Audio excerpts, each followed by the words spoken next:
肉体的に自傷行為をしてないにしても、心に対して必要以上の反省、必要以上に自分を責めることというのをやり続けるというのは悪いことなんです。自分を傷つけるということは絶対やっちゃいけないんです。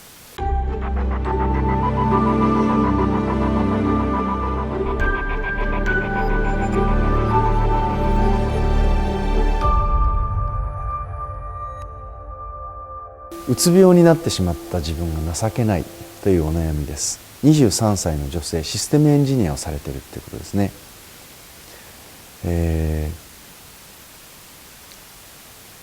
いろいろとうつ病になってしまったっていうきっかけが、ごめんなさい、この人入社1年目らしいんですね。大学を卒業して新卒でそのまま会社入ってまだ1年目で、上司との関係、同期との関係、それから自分の体調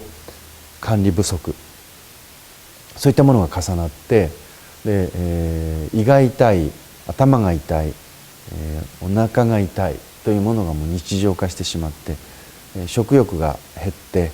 生理が不順になって、で、見かねた親御さんが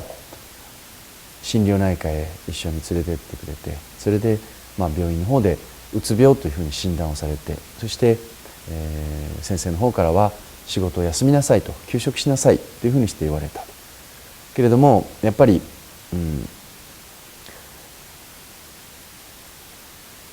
周りの友達は大学を出たばっかりで、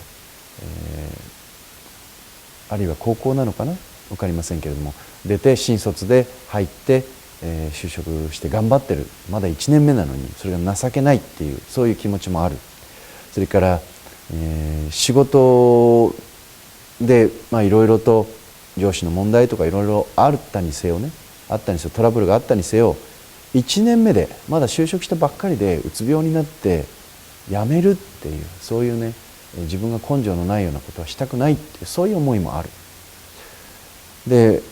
お医者さんは休職しなさいと、休みなさいと言うけれど、さっき言ったように周りの目もあるし、もし休職してしまって、そういうことで、精神的に病んで休職しますって、どう書くか分かりませんけど、それなりの理由を提出しなきゃいけないですね、会社の方に。でそれで提出をしてある一定期間を休むと。でそれでまた復職をするっていうことがおそらくできないんじゃないかと。でそう考えていくと、もちろん自分の体調が悪いし、うつになってしまったっていう、それ自分も情けないし、お医者さんが休めっていう気持ちも分かるし、でもやっぱり逃げてる自分も嫌だし、それからまた就職できるかどうか分からないし、どうしていいか分からないっていう状態ですね。そんなことでのお悩みなんですけど、まずこの人の問題点っていうのをちょっとあえて挙げてみたいと思います。でやっぱりうつになる人って非常に真面目だったりとか、すごく周りのことを気遣う、悪い言い方をすれば気にする、そういう状況にあります。で逆に何にも気にしない人とか、何も周りに気を使わないっていうタイプの人、そんな楽なことあったらいいですけど、結構私も気遣いなのでいろいろ気にしてしまうことがあります。自分のレベルでですよ。けどやっぱり気にするっていうのも一つの能力なんですよね。けどそこがあんまりセンサーが過敏だと、当然ちょっとしたことですぐ反応してしまうということになれば、それは生活しづらいので、できる限りそういった状況をじゃないふうにしたいなと思うわけですね。でもまさか多くの人が自分がね、うつになるなんてことを考えもしないで頑張れる人間だと思っててうつになっちゃう。で例えば学生時代にスポーツなんかで全国大会に行ったりとか、ものすごい根性を見せてた人でも環境変わって就職したらうつになっちゃう人いるので、必ずしも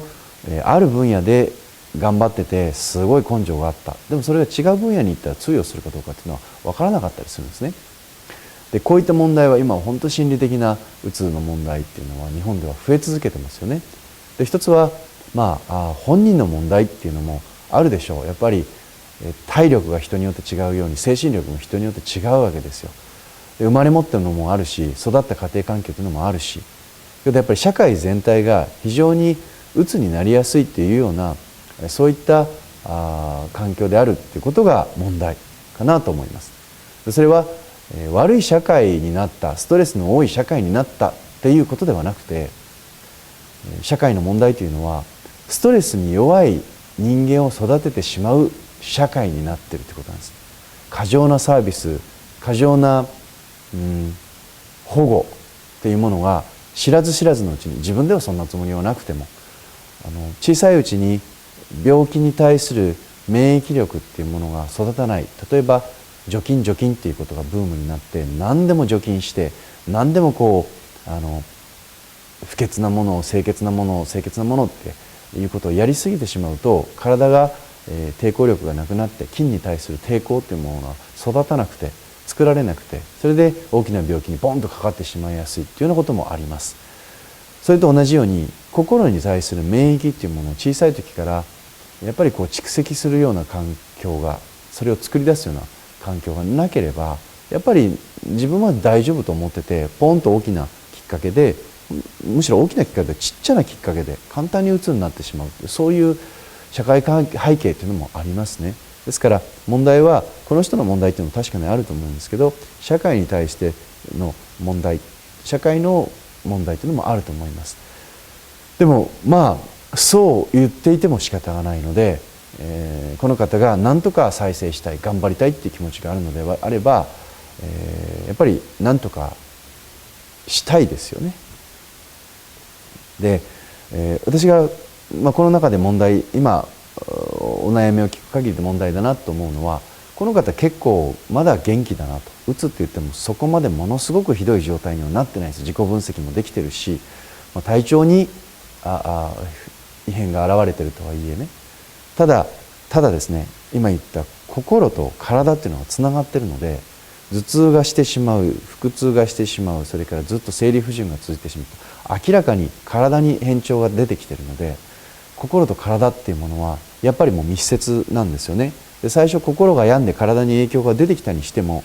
体が病みすぎると心が元気になっていく土壌を失ってしまっている状態なので、体が心配です。心も心配ですけど。ですから体力が落ちて、体の抵抗力が落ちて、睡眠不足になって体がいつも調子が悪いという状態で元気になれっていうのは難しいんです。ですから優先順位としては、心を優先するっていうことよりも体を優先してちょっと体力を回復していかないと、心の病というのはどんどん低迷していってしまうので、問題点はそこですよね。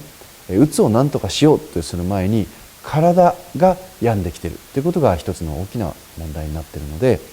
そこをちょっと指摘をしておかなければいけないと思います。その上で処方箋なんですけれど、普通一般的にうつの人に対して頑張れっていうのは禁句ですよね。これはもう言っちゃいけないことなんです。で、ただ私はいつもうつの人に対して言うんですけど、頑張るっていう言葉の定義って曖昧ですが、本人がね頑張りたいと思ってるんだったら頑張ればいいと思います。周りがお前頑張れよって葉っぱかけるっていう意味じゃなくて、自分が負けたくないっていう気持ちがある、逃げたくないっていう気持ちがあるんだったら、逃げたくないっていう気持ちに沿って行動してみるとか、何かアクションを起こせるっていう手伝いを周りがするっていうのは悪いことではないと思ってます。で、ただですね、やっぱり腹痛が出る、腰痛が胃が痛い、それから腸ですね、そういう腸が大腸性過敏のような状態になってしまうとか、頭痛がひどいとか、そういったことがですね、もう自分の意識でコントロールできないという状態にまで追い込まれているのであれば、やっぱりね、休息は必要です。自分で自分の体をコントロールできないという状態ですから、自分を守るために頑張ってもいい、ね、仕事自体が嫌じゃなかったり逃げたくないって気持ちがあるんだったら、そしたら、その仕事に対して思い入れがあったり、その職場で何とかリベンジしたいという気持ちがあるんだったらやったらいいと思うんです。ただし積極的な休息ですね。例えばスポーツ選手が、試合に出て残念ながら惨敗したと。で私なんか格闘技をやってたので、空手をやってたので、そこは自分が経験をして体感として分かるつもりなんですけど、自分が試合に出ますよね。試合に出て実力が圧倒的に違う相手ならいいです。でも自分と同じような実力の相手に、いろいろと自分の試合までの調整がうまくいかなかったりして、本当にボコボコにやられてしまったと相当へこみます。もしくは試合に出て、大会に出て自分の後輩にやられた、自分が普段偉そうなこと言ってる後輩に負けてしまったとか、そういう経験もあるんですけど、それはもうへこみますよ。でも